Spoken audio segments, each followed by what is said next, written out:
Hi, it's Joe. Welcome to the Quilt Report. Well, I just got back from a couple nights out of town, staying at a little cabin in the woods. I need to wash my hair, I need to shave my face, but I also needed to make this video in a hurry.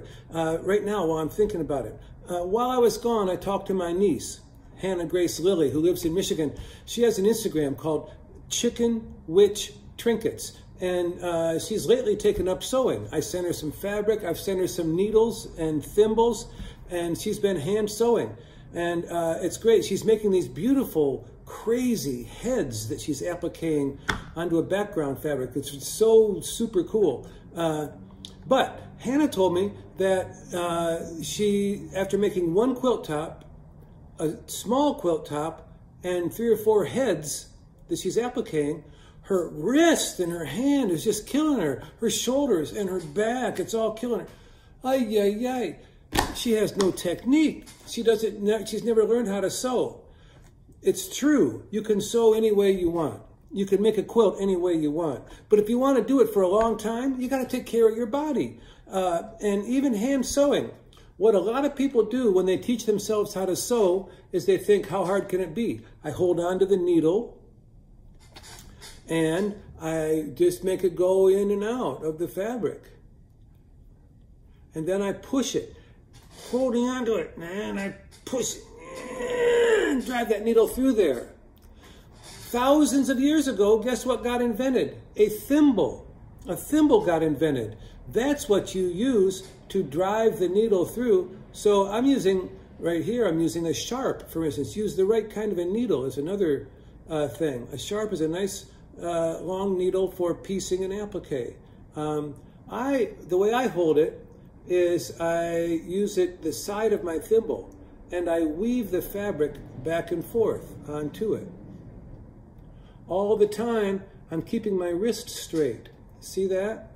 When it comes time to pull it through all those layers, instead of trying to grip it with my finger and thumb, I push through with the thimble. Now, when I talked to Hannah about using the thimble, she said, oh, but it doesn't feel natural.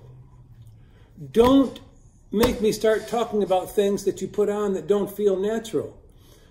It's not going to. It's not natural to have something on your finger like that. But it only takes about 30 minutes of using a thimble before it starts feeling natural as heck. So keep your wrist straight, and when it comes time to push things through, use a thimble. Okay? I'm not going to teach you how to sew, but I'm going to teach you how to keep your wrist straight. Use a thimble. All right? But the same thing goes for quilting. If you're going to quilt, don't try to get it through all those layers by gripping it with your finger. You don't have to. You don't even have to handle it at all. You just use the thimble for that. That's what the thimble is made for. I'm trying to, how do I do it? Like this? There you can see what I'm doing. And use the thimble to drive the needle. Don't use a powerful grip from your finger and thumb. That's how you're going to wear them out. Don't do that, all right? Do this. Use your thimble. Learn a little technique. It won't hurt you. And if you want to sew for a long time without injuring your body, learn how women have been doing this stuff for thousands of years. And men too. Take care of yourself. We got to take care of ourselves. Use the right kind of a needle. For piecing, I use a sharp. For quilting, I use a between. There's only a few things you have to learn.